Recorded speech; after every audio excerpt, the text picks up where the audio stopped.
Hello, dear students. Welcome to Shri Krishna GS Academy. Krishna GS academy में आप सभी का हार्दिक स्वागत है। आइए हम लोग बात कर लेते हैं नेक्स्ट पेज की, और पेज नंबर है 13। देखिए, पेज नंबर 13 है और आप पढ़ रहे थे मध्यकालीन भारत।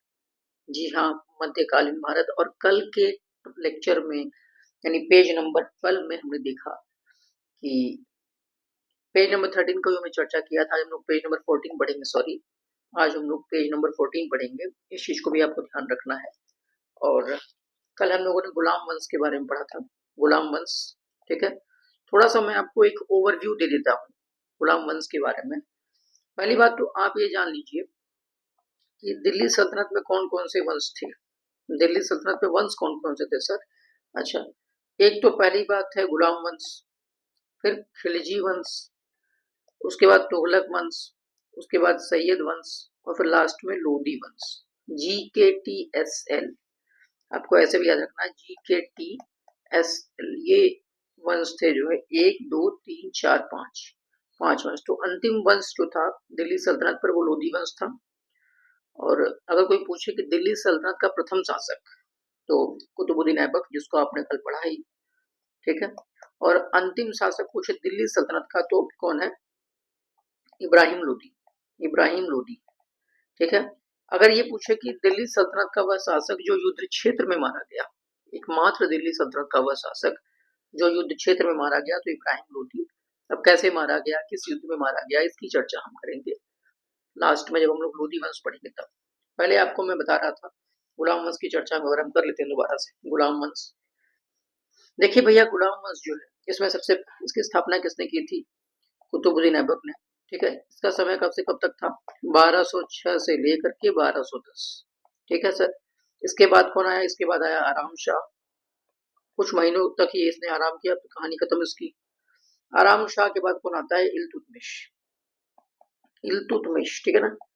इल्तुतमिश आपका आता है 1210 से 1236। 1236, अच्छा सर। इसके बाद कोई आता है सर? हाँ, इसके बाद आता है रुकनुद्दीन फिरोज। ये भी कुछ महीनों का मेहमान था, रुकनुद्दीन फिरोज। उसके बाद फिर आता है कौन? उसके बाद आती है रजिया सुल्ताना। रजिया सुल्ताना, ठीक है। उसके बाद कौन है सर? रजिया सुल्ताना के बाद है बहराम शाह। क्या नाम है इसका? बहराम शाह। रजिया सुल्ताना थी 1236 से 1240 तक। रुकनुद्दीन फिरोज कुछ महीने के लिए था 1236 में। बहराम शाह आपका 1240 से 1242। 1242, ठीक है ना। 1236 से लेकर के 1240 आपको याद रखना। रजिया का टाइम लाइन 1240 से लेकर के 1242 तक जो है कौन है? बहराम शाह है, ठीक है ना। बहराम शाह। बहराम शाह के बाद सर कौन है? बहराम शाह के बाद है मसूद शाह। कौन है? मसूद शाह है। इसको अलाउद्दीन मसूद भी कहते हैं। तो बहराम के बाद कौन है? अलाउद्दीन मसूद या मसूद शाह। ये सर कितने दिन के लिए था? ये कुछ समय के लिए ही था, मतलब 4 साल के लिए था। ये 1242 से लेकर के 1246 तक था ये मसूद शाह। और मसूद शाह के बाद कौन आया सर? 1246 से लेकर के 1266 तक कौन था? नसर। इसके बाद कौन था? नसरुद्दीन महमूद। नसीर उद्दीन महमूद, ठीक है। नसीर उद्दीन महमूद, इस चीज को भी आपको याद रखना है, ठीक है। फिर 1266 से लेकर के 1287 तक बलबन था सत्ता पर गुलाम वंश के शासन में। और 1287 के बाद जब बलबन की मृत्यु होती है, तो कैकुबाड़ जो है, कैकुबाड़, ये कुछ वंश के लिए गद्दी, कुछ समय के लिए गद्दी पर बैठता है। उसके बाद अंतिम गुलाम वंश का शासक होता है कैमुर्स या क्यूमर्स। कैमुर्स या क्यूमर्स, ये जो है अंतिम शासक होता है। इसकी हत्या कौन कर देता है? जलालुद्दीन फिरोज खिलजी। और इसकी हत्या करके वो बन जाता है कौन? वो खिलजी वंश की स्थापना कर देता है। खिलजी वंश की स्थापना कर देता है, ठीक है। खिलजी वंश की स्थापना आपकी हो जाती है इसकी हत्या के बाद।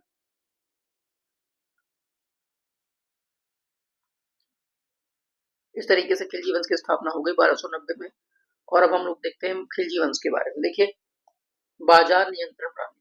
बाजार नियंत्रण प्रणाली के लिए प्रसिद्ध सुल्तान कौन है? पहली बात तो खिलजी वंश में कौन कौन से शासन थे सर? कौन कौन से शासक थे? तो 1290 से लेकर के 1296 कौन है? खिलजी वंश का संस्थापक क्या नाम है इसका? जलालुद्दीन खिलजी। जलालुद्दीन फिरोज खिलजी, ठीक। इसको आपको याद रखना है, इसने स्थापना की थी इसकी। और 1296 में कड़ा मानिकपुर नामक स्थान पर इसकी क्या हो जाती है, हत्या हो जाती है एक षड्यंत्र के तहत। कड़ा मानिकपुर, इस चीज को भी आप ख्याल रखना है। कौन करता है? अलाउद्दीन खिलजी। अलाउद्दीन खिलजी द्वारा इसकी हत्या कर दी जाती है एक षड्यंत्र के तहत। ठीक। और ये कैसे गद्दी पर बैठा था? ये खुद जलालुद्दीन फिरोज खिलजी जो है, ये खुद इसने कैकुबाड सॉरी ह्यूमर्स की हत्या कर दी थी। और तैमूर की हत्या करने के बाद ये गद्दी पर बैठा और नए वंश की स्थापना, खिलजी वंश की स्थापना की थी। खिलजी वंश का पहला शासक 1290 से 96 कौन? जलालुद्दीन फिरोज खिलजी। फिर 1296 से लेकर के आपका आता है अलाउद्दीन खिलजी। अलाउद्दीन खिलजी जो है ये आता है। अलाउद्दीन खिलजी के बाद फिर अलाउद्दीन खिलजी कब से कब तक है सर? ये 1296 से लेकर के 1316 तक रहता है। और अलाउद्दीन खिलजी के बाद कौन है? शहाबुद्दीन उमर। शहाबुद्दीन उमर जो है ये सिर्फ और सिर्फ 4-5 महीने के लिए होता है। शहाबुद्दीन उमर, मैं यहाँ लिख दे रहा हूँ उमर, ये आपका सिर्फ और सिर्फ 1216 में कुछ महीनों के लिए रहता है। उसके बाद फिर आता है गद्दी पर कौन बैठता है? मुबारक शाह। मुबारक खिलजी जिसे कहते हैं, मुबारक खिलजी जिसे कहते हैं। और मुबारक खिलजी ज्यादा 1316 से लेकर के 1320। और उसके बाद खुसरो शाह, खुसरो खान भी से कहते हैं। खुसरो खान ये वही खुसरो खान है जिसके समय में सल्तनत दरबार में जो है हिंदू देवी देवताओं की पूजा होने लगी थी। इस चीज को भी याद रखना है, क्वेश्चन पूछा गया है आरो में पूछा गया है। ये जुलाई से लेकर सितंबर 1920 सॉरी 1320 तक रहा, जुलाई से लेकर के। और उसके बाद इसी की हत्या करके जो है गयासुद्दीन तुगलक जो है वो क्या करता है? इसकी हत्या कर देता है। इसकी हत्या करके क्या बन जाता है? नए वंश की स्थापना करता है, उसका नाम है तुगलक वंश। मैं एक बार फिर आपको रिपीट कर रहा हूँ, सारी चीजें आपको बता रहा हूँ। वीडियो सर जी लंबी हो जाती है, जी हाँ हो जाती है। हवाई जहाज बनाने से, वीडियो देखने से किसी की तैयारी नहीं होती है, आपको नोट करना पड़ेगा। सारी चीजें मैं आपको एक्सप्लेन डिटेल में इसलिए कर रहा हूँ ताकि आपकी खोपड़ी में चीजें फिट हो जाए। वो अलग बात है कि आप अपनी एक अलग उड़ान में हैं, आप नहीं नोट करते हो, आप नहीं ध्यान देते हो, आप अलग अलग चीजों प्लेटफॉर्म से पढ़ रहे हो, तो आप पढ़िए, कोई दिक्कत नहीं है। लेकिन अल्टीमेटली एग्जाम के बाद मैं आपको दिखाऊंगा कि क्वेश्चन आपको यही से मिले। एग्जाम हो जाने दीजिए, फिर मैं आपको दिखाऊंगा चैलेंज करके। यहाँ देखिए जो हमने पढ़ाया है, जो हमने जीके वीडियो में कही है, वहीं से क्वेश्चन आया है, अगर जीएस की बात आएगी तो। ठीक, कहने का मतलब ये हो गया कि खुसरो शाह ये जो खिलजी वंश का अंतिम शासक है। मैं एक बार दोबारा से खिलजी वंश के सारे शासकों का टाइमलाइन आपको दे रहा हूँ, बहुत इंपॉर्टेंट है। टाइमलाइन आपको याद होना चाहिए क्योंकि टाइमलाइन से ही क्वेश्चन बनते हैं और इतिहास वहीं से क्वेश्चन उठाता है। ठीक,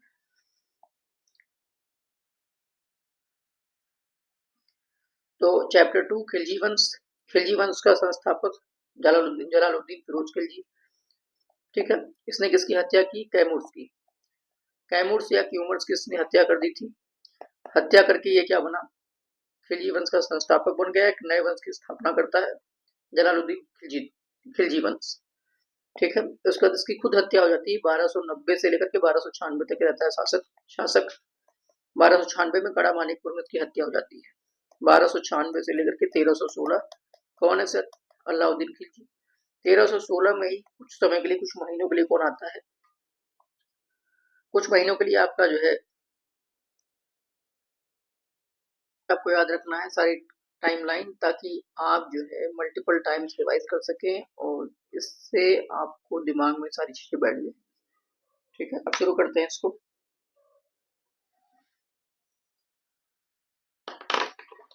तो बाजार नियंत्रण के लिए प्रसिद्ध सुल्तान कौन सा था? तो बाजार नियंत्रण के लिए जो प्रसिद्ध सुल्तान था वो कौन था? अलाउद्दीन खिलजी। 1296 से 1316। खिलजी वंश का प्रथम शासक जलालुद्दीन खिलजी, 1290 से लेकर के 1296। ठीक, दाग और हुलिया की प्रथा प्रारंभ की गई थी अलाउद्दीन खिलजी द्वारा। अलाउद्दीन खिलजी का टाइमलाइन कब से कब तक है सर? 1296 से लेकर के 1316। वह सुल्तान जिसने अलाई दरवाजा का निर्माण करवाया, अलाउद्दीन खिलजी। अलाई दरवाजा का निर्माण किसने करवाया था सर? अलाउद्दीन खिलजी ने। कब से कब तक था ये? 1296 से 1316। ठीक, सल्तनत काल में सार्वजनिक वितरण प्रणाली प्रारंभ की थी किसने? अलाउद्दीन खिलजी ने। तो सार्वजनिक वितरण प्रणाली किसने प्रारंभ की थी? अलाउद्दीन खिलजी। कब से कब तक था सर ये? 1296 से लेकर के 1316। देन स्थापत्य कला में गुंबद को आधार प्रदान करने के लिए सबसे पहले भित्ति मेहराब, मेहराब आपको पता होगा इस तरीके से होता है, ठीक है ना। भित्ति मेहराब प्रणाली का जो प्रयोग किया गया किसके समय में, अलाउद्दीन दरवाजा में किया गया था। और अलाउद्दीन दरवाजा का निर्माण किसने करवाया था, अलाउद्दीन खिलजी ने। अलाउद्दीन खिलजी ने, इसको भी याद आपको याद रखना है। और अलाउद्दीन खिलजी का टाइमलाइन कब से कब तक है, 1296 से लेकर के 1316। वह सुल्तान जिसने जमीन में फसल की नपाई का आधा राजस्व के रूप में दावा किया, अलाउद्दीन खिलजी। जमीन की में फसल की नपाई आधा 50% की बात किसने कही थी राजस्व के रूप में, तो अलाउद्दीन खिलजी ने। हालांकि मोहम्मद बिन तुगलक ने भी कहा था, आपको ऑप्शन के हिसाब से करना है, ठीक है। अलाउद्दीन खिलजी, अलाउद्दीन खिलजी फिर आपको बता दूं 1296 से 1316।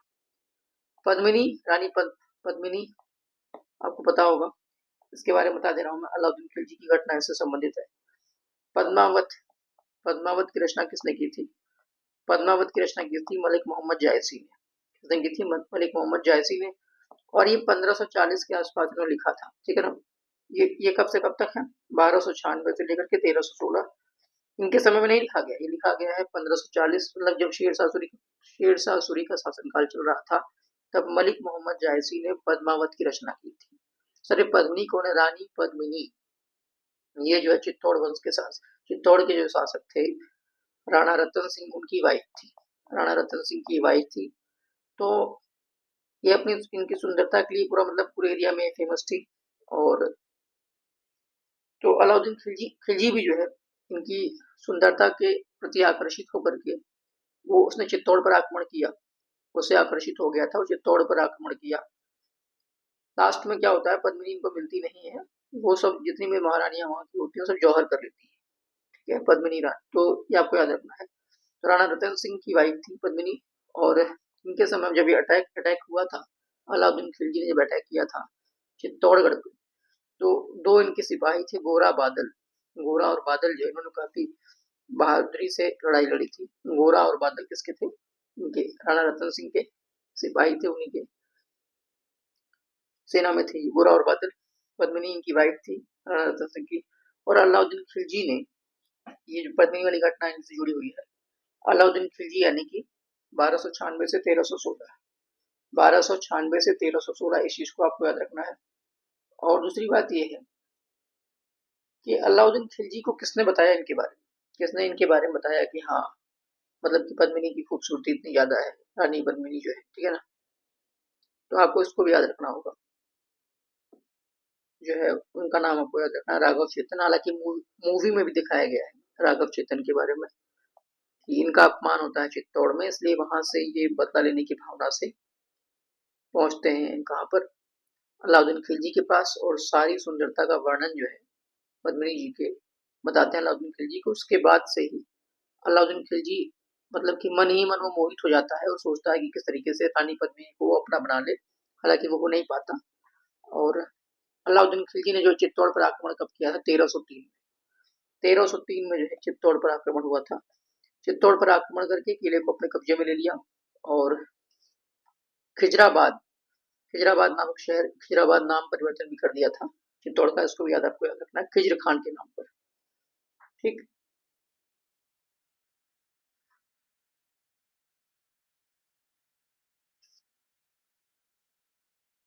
तो खिजर खान कौन था, अलाउद्दीन का पुत्र था, उसी को उसने सौंप दिया, कहा कि तुम देखभाल करो, और खिजराबाद नाम दे दिया, ठीक है ना। इस चीज को भी आपको याद रखना है। आगे देख लेते हैं। अलाउद्दीन खिलजी के आक्रमण के समय चित्तौड़ का शासक कौन था, तो राणा रतन सिंह थे। इस चीज को आप ध्यान रखिए कि राणा रतन सिंह थे शासक चित्तौड़ के, ठीक है। कब आक्रमण हुआ था, 1303 में। और अलाउद्दीन, इनके समय में दो लोग थे, गोरा और बादल, इनकी सेना में, जो काफी बहादुरी से लड़े थे ये लोग अलाउद्दीन खिलजी के आक्रमण के समय। 12 मासा की रचना किसने की थी, मलिक मोहम्मद जायसी ने। मलिक मोहम्मद जायसी, आपको मैं बता दूं, ये जायस नामक स्थान है, सुल्तानपुर, सॉरी, अमेठी के पास एक जायस नामक स्थान है, जायस, वहीं से बिलोंग करते हैं ये ओरिजिनली, मलिक मोहम्मद जायसी। और 1540 के आसपास इन्होंने लिखा था, मतलब कि ये पद्मावत जो ग्रंथ है, जो किताब है, उसको लिखा था इन्होंने, ठीक है। और मलिक मोहम्मद जायसी उन्होंने 12 मासा की रचना भी की थी, इस चीज को भी आपको याद रखना है। 1477 में इनका जन्म हुआ था, कहाँ पर, अमेठी में।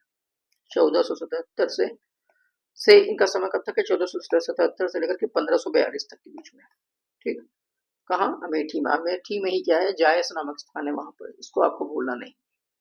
जिस वक्त ये रचना कर रहे थे उस वक्त जौनपुर नामक सल्तनत भी चल रही थी। तो जौनपुर कभी कभी माना कहा जाता है कि जौनपुर के ही थे ये, लेकिन जौनपुर भी कहाँ के थे, जौनपुर रियासत के अंदर आता था अमेठी, तो वहां से थे। तो जौनपुर के लेकिन ओरिजिनल जो जौनपुर है आज का जौनपुर जिला, वहां से नहीं थे। ओरिजिनली आज का जो अमेठी है वहां के थे। मलिक मोहम्मद जैसी हिंदी साहित्य के भक्ति काल के की निर्गुण प्रेमाश्रयी धारा के कवि थे। ठीक है, इस चीज को आपको याद रखना है। 1477 से लेकर के 15, ये आपका जो ये टाइम लाइन में का है।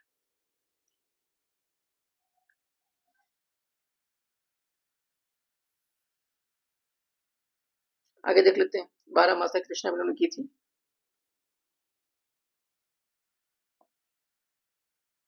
रानी पद्मिनी का नाम अलाउद्दीन के चित्तौड़ वजह से जोड़ा जाता है। उनके पति का नाम क्या है, तो राणा रतन सिंह, बता चुका हूँ। रानी पद्मिनी ने क्या कर लिया था, जौहर कर लिया था।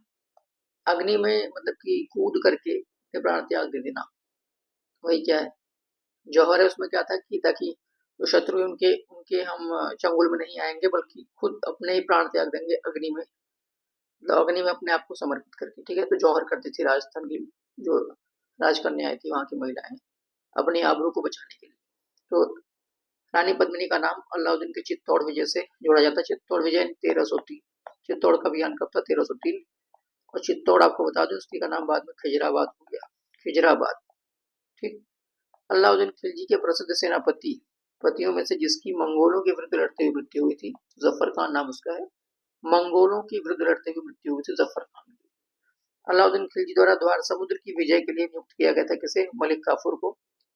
मलिक काफूर को हिंदू हिजड़ा कहते हैं, हिंदू हिजड़ा भी कहा जाता है, हिंदू हिजड़ा। उसके अलावा जो है हजार दिनारी भी कहा जाता है, क्योंकि इनको 1000 दिनार में खरीदा था किसने, नुसरत खान ने। नुसरत खान ने खरीदा था। ठीक है, नुसरत खान कौन था, ये जब गुजरात अभियान पर आए थे अलाउद्दीन खिलजी, या गुजरात अभियान पे आया था अलाउद्दीन खिलजी, तो उस वक्त जो है जो इसका एक सेनापति था, कौन, नुसरत खान, नुसरत खान। ठीक है, किसी ने खरीदा था 1000 दिनार में, किसको, मलिक काफूर को, मलिक काफूर को। और गुजरात अभियान जो काफी इंपॉर्टेंट है, आपको पता होना चाहिए कि अलाउद्दीन खिलजी ने कर्णदेव, महाराजा कर्णदेव को यहाँ पर हरा दिया था। कर्णदेव जो गुजरात के राजा थे, राजकुमार थे, और कर्णदेव को हराकर उनकी जो वाइफ थी कमला देवी, उनको उठा लाए थे, कमला देवी को, कमला देवी को उठा लाए थे। तो अलाउद्दीन खिलजी का गुजरात अभियान, अलाउद्दीन खिलजी का जो गुजरात अभियान है उसमें कर्णदेव जो है, को याद, आपको नाम आपको याद रखना है गुजरात अभियान में। और इनको भी याद रखना है, किसको, मलिक काफूर को, क्योंकि अभी बिहार पीसीएस में क्वेश्चन पूछा गया था। हालांकि बिहार पीसीएस में एक अलग ही कहानी है, वहां पे 4 ऑप्शन दे दिया। एक में पूछा गया था कि मलिक काफूर को किसने खरीदा था, तो भाई नुसरत खान ने खरीदा था, सही बात है, ऑप्शन में नुसरत खान भी था और अलाउद्दीन खिलजी भी था, और लास्ट में एक ऑप्शन दे दिया कि दोनों। तब ऐसे में आंसर तो दोनों आ सकते हैं, लेकिन अब आयोग के विवेक के ऊपर ऐसा निर्भर करता है कि वो क्या मान रहा है। उसने नुसरत खान को मान लिया, हालांकि क्लोजेस्ट ऑप्शन तो यही है। जो गुजरात अभियान है वो शुरू होता है 1299 से और 1304 तक चलता है, जब गुजरात को दिल्ली में मिला लिया गया। ठीक है, अलाउद्दीन की आर्मी ने गुजरात को अटैक किया। उस वक्त वहां पे वाघेला वंश चल रहा था और कर्णदेव उसके शासक थे। आर्मी ने बहुत सारी शहरों को लूटा, अनिलवाड़ को लूटा, खंबात को लूटा। ठीक है, वहां से, और यहाँ तक मलिक काफूर को भी खरीदा वहां से। कर्णदेव जो है वहां चला गया, देवगिरी चला गया महाराष्ट्र में, और उसकी जो वाइफ उसकी मतलब लड़की जो थी कर्णदेव की, देवल देवी, उसको कैप्चर कर लिया लड़के ने, खिजर खान ने, उससे शादी करा दी। Alauddin Khilji wanted to establish large empire, ये चीज आपको याद रखना है। और गुजरात काफी उस वक्त समृद्ध रियासत हुआ करती थी। कुल मिलाकर के कहने का मतलब ये है कि अलाउद्दीन खिलजी, मलिक काफूर, गुजरात अभियान, नुसरत खान, ये सब चीजें कनेक्टेड है, आपको याद रखना है। अलाउद्दीन खिलजी के प्रसिद्ध सेनापति वाली बात हो गई, द्वार समुद्र वाली बात हो गई। द्वार समुद्र की विजय के लिए नियुक्त किया था किसको, मलिक काफूर को। दक्षिण भारत के जितने भी अभियान थे अलाउद्दीन खिलजी के, वो सारे जो मलिक काफूर ने उसको सक्सेसफुल बनाया, सफल बनाया। इस चीज को भी आपको याद रखना है और चीजें बार बार आप रिपीट करेंगे तभी आपको याद होगी, नहीं तो आप जो है भूलते रहेंगे और ये चीजें भूल जाएगी तो आप उसको एग्जाम नहीं कर पाएंगे। मल्टीपल टाइम्स आपको रिवाइज करना है।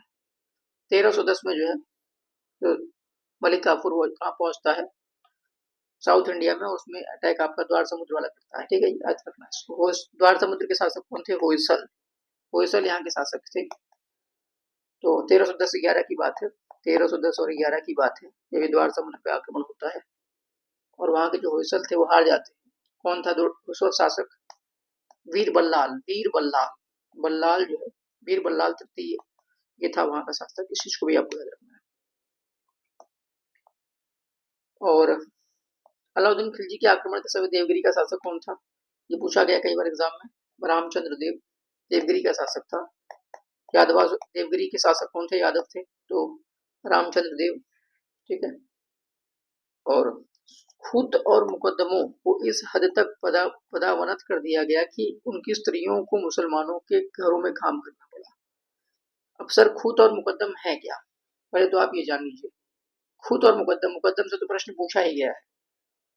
मुकदम से जो प्रश्न है वो पूछा गया था, इसमें बीपीएससी में पूछा गया है, इसलिए आपको ये बहुत ही इंपॉर्टेंट कीवर्ड है, ये मुकदम और खुद। इसलिए आपको दोनों ही टर्म को याद रखना है और बहुत इंपॉर्टेंट, बहुत सुपर इंपॉर्टेंट। खुद क्या होते हैं सर, देखिए ऐसा है, मध्यकालीन भारत के इतिहास में खुद और मुकदम जो होते थे ये बहुत ही धनी जमींदार हुआ करते थे और गांव के मुखिया थे। गांव के मुखिया को तो मुकदम कहा जाता था, जो करों को इकट्ठा करने और कानून व व्यवस्था बनाए रखने में महत्वपूर्ण थे।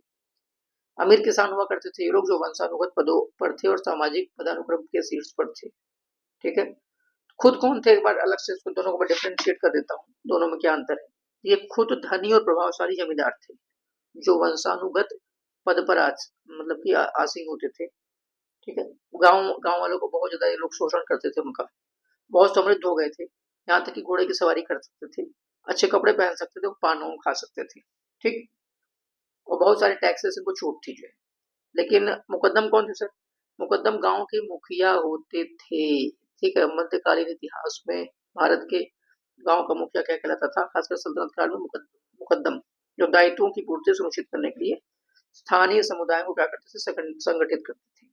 इस चीज को याद रखना है। तो इतना ज्यादा डिमोशन कर दिया अलाउद्दीन खिलजी ने इनको, मतलब डिमोशन कर दिया, प्रमोशन नहीं, डिमोशन कर दिया, यहाँ तक इनकी वाइफ को, जो कि जो औरतें थी, इनको क्या करना पड़ा, मुसलमानों के घर में काम करना पड़ा। किसके समय में, अलाउद्दीन खिलजी के समय में। कब से कब तक, 1296 से लेकर के 1316 के बीच का टाइम लाइन है। ठीक है, 1299 में गुजरात अभियान, 1299 से 1304 तक, और 1303 में चित्तौड़ अभियान। ठीक है, 1310-11 में क्या है आपका द्वार समुद्र अभियान, जिसपे होयसल शासक कर रहे थे। खलीफा की शक्ति का विरोध, खलीफा की शक्ति का विरोध किया, किसने किया था सर, खलीफा की शक्ति का विरोध अलाउद्दीन खिलजी ने किया था। इसने खलीफा और उलेमाओं सबका इसने विरोध किया था। ठीक है, इसने कहा कि भाई शासक वही होगा जिसके पास जो भी ताकत होगी। ठीक है ना, मतलब कि राजत्व के सिद्धांत, मतलब कि वंशानुगत नहीं चलने देंगे, राजा वही बन सकता है जो योग्य होगा। अलाउद्दीन खिलजी 1296 से लेकर के 1316। ठीक है, इस चीज को आपको याद रखना। वह सुल्तान जिसके काल में खालसा भूमि, खालसा भूमि प्रकार से सरकारी भूमि समझ सकते हो, सरकारी भूमि अधिक पैमाने पर विकसित हुई थी किसके समय में, अलाउद्दीन खिलजी के समय में। अलाउद्दीन खिलजी सर 1296 से 1316।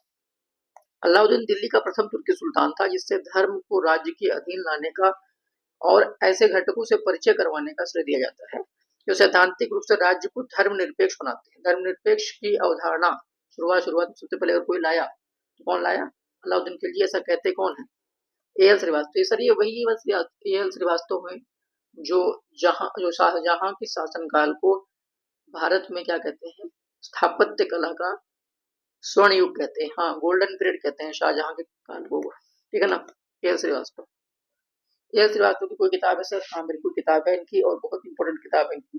पहली बात तो एएल श्रीवास्तव से आपको याद रखना है कि अलाउद्दीन के बारे में नहीं कहा था कि वो दिल्ली का प्रथम तुर्की सुल्तान था, जिसे धर्म को राज्य के अधीन लाने, कहने का मतलब कि धर्म छोटा है राज्य से, राज्य से बड़ा कोई नहीं, धर्म जो है, धर्म अब तक क्या था कि जितने भी राजा वगैरह थे, वो लोग क्या किसके हिसाब से चल रहे थे, मौलाना उलेमाओं सबके हिसाब से, पर धार्मिक जो जो भी लोग पद पर थे, धार्मिक पदों पर जो बैठे थे उनके हिसाब से चल रहे थे। लेकिन इसने क्या किया, धर्म को राज्य के अधीन ला दिया।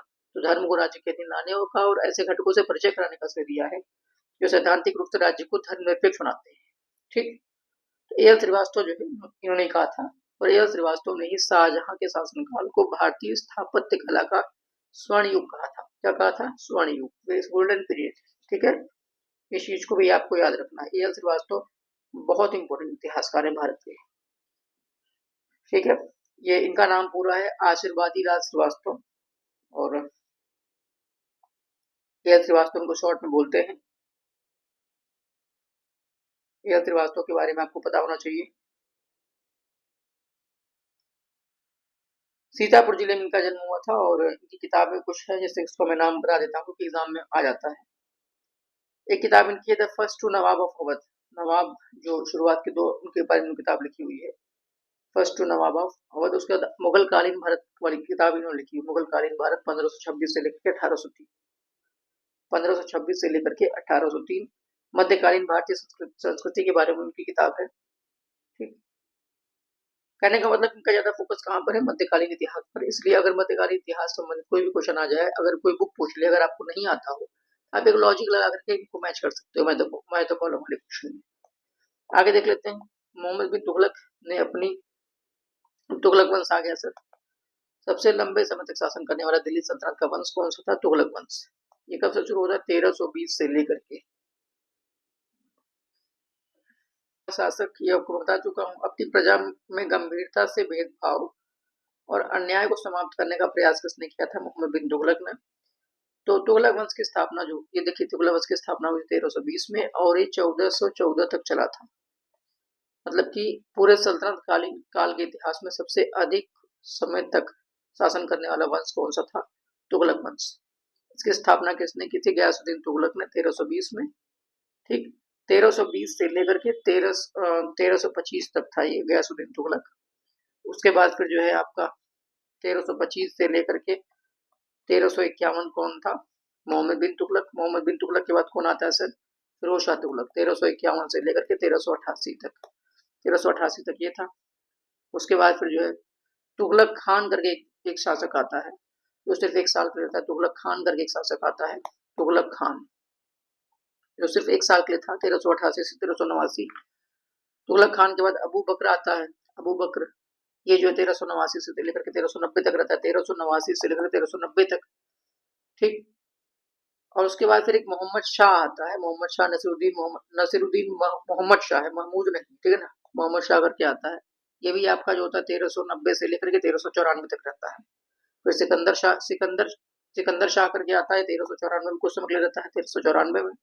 और फिर लास्ट में सबसे अंतिम जो होता है उसका नाम है नसरुद्दीन महमूद, बहुत इंपॉर्टेंट है, नसरुद्दीन महमूद। ये आपका ये पूछा गया इसी वक्त जो है तैमूर का आक्रमण हुआ था भारत में 1398 में, 1394 से लेकर के 1413 तक, 1413 तक जो है कौन था, ये आपका नसरुद्दीन मोहम्मद शाह। और फिर उसी के बाद 1413 1414 के आसपास ये जो आपका तुगलक वंश होता है खत्म हो जाता है। एक बार दोबारा से सबके नाम ले लेता हूँ। शासक के पूरे नाम, तुगलक वंश, टाइमलाइन 1320 से लेकर के 1414, सबसे अधिक समय तक तुगलक वंश का टाइमलाइन है ये। सबसे अधिक तक समय तक वंश तक, सबसे अधिक समय तक कोई वंश अगर शासन किया था दिल्ली सल्तनत पर तो यही था तुगलक वंश। स्थापना गयासुद्दीन तुगलक 1320 में, 1320 से 1325 गयासुद्दीन तुगलक। मोहम्मद बिन तुगलक फिर 1325 से 1351, फिर फिरोज शाह तुगलक 1351 से 1388, फिर 1388 से 1389 एक तुगलक खान करके नामक शासक आता है वो, फिर 1389 से लेकर के 1390 तक जो है एक आपका अबू बकर आता है वो 1390, और 1390 से लेकर के 1394 तक, 94 तक जो है मोहम्मद शाह आता है। मोहम्मद शाह या महमूद शाह करके आता है, प्रथम करके उसको शासक बनाते हैं कुछ समय के लिए। फिर सिकंदर खां तुगलक आता है 1394 में कुछ समय के लिए। इसको आपको बिल्कुल याद नहीं रखना है, सबसे लास्ट में जो आता है उसका नाम है नसीरुद्दीन महमूद, नसीरुद्दीन महमूद, इसको याद रखना है क्योंकि इसी के समय क्या हुआ था, तैमूर का आक्रमण हुआ था 1398 में, तैमूर लंग का आक्रमण हुआ था 1398 में, याद रखना है। नसीरुद्दीन महमूद 1394 से लेकर के 1414 या 1413 कहीं कहीं लिखा हुआ है। ठीक, बाद में सैयद वंश की स्थापना हो जाती है 1414 में। ठीक, इस तरीके से हमने तुगलक वंश की पूरी टाइमलाइन देख ली। फटाफट जो यहाँ पे लिखा उसको देख लेते हैं। मोहम्मद बिन तुगलक ने अपनी राजधानी दिल्ली से कहाँ स्थानांतरित की? दौलताबाद, जो कि दक्षिण भारत में है। अपनी प्रजा में गंभीरता से भेदभाव और अन्याय को समाप्त करने का प्रयास किसने किया था? मोहम्मद बिन तुगलक 1325 से 1351। वह शासक जिसके शासनकाल के विषय पर इब्न बतूता की रहला प्रकाश डालती है, मोहम्मद तुगलक। इब्न बतूता किसने लिखा है? इब्न बतूता को किसने क्या लिखा है? रहला लिखा है। रहला को सफरनामा भी कहते हैं, सफरनामा। ठीक है, इब्न बतूता विदेशी यात्री था, यानी मोरक्को का था ये। मोरक्को की वर्तमान राजधानी क्या है? रबात। मोरक्को से आया था। इसने चीन की भी यात्रा की थी। तो मोहम्मद तुगलक किस समय आया था? इसने लिखी है पुस्तक रहला। जिस दिल्ली सुल्तान ने एक कृषि विकास के मंत्रालय की स्थापना की थी, तो क्या नाम है? मोहम्मद तुगलक। दीवान ए कोही की स्थापना की, दीवान ए कोही, दीवान ए कोही किसने की थी? ये मोहम्मद बिन तुगलक ने की थी। किससे संबंधित था ये? कृषि विकास से। जागीर बांटने की फिरोज शाह तुगलक की नीति के पीछे कौन सी शक्ति थी? कि परंपरागत विशिष्ट वर्ग को समर्पण। मतलब कि देखिए, पहली बात तो फिरोज शाह तुगलक कब से कब तक था? 1351 से 1388। इसने सबसे अधिक गुलाम इसी के दरबार में थे, गुलाम या दास इसी के समय थे। और दीवान बंदगान, दासों के लिए इसने जो है एक नया विभाग बनाया था, दीवान बंदगान, दीवान ए बंदगान। यहाँ तक कि ब्राह्मणों पर भी जजिया कर लगाने वाला कौन था? फिरोज शाह तुगलक। फिरोज शाह तुगलक आम के बागान और सब फलों के बागान की अधिक मात्रा में स्थापना की थी, लगवाए थे। उसके अलावा जो है सबसे अधिक नहरों का निर्माण करवाया था फिरोज शाह तुगलक ने। ठीक है, इस तरीके से ये पेज नंबर 14 जो क्लियर होता है। पेज नंबर 14 तुगलक वंश को आगे हम कंटिन्यू करेंगे। Thank you.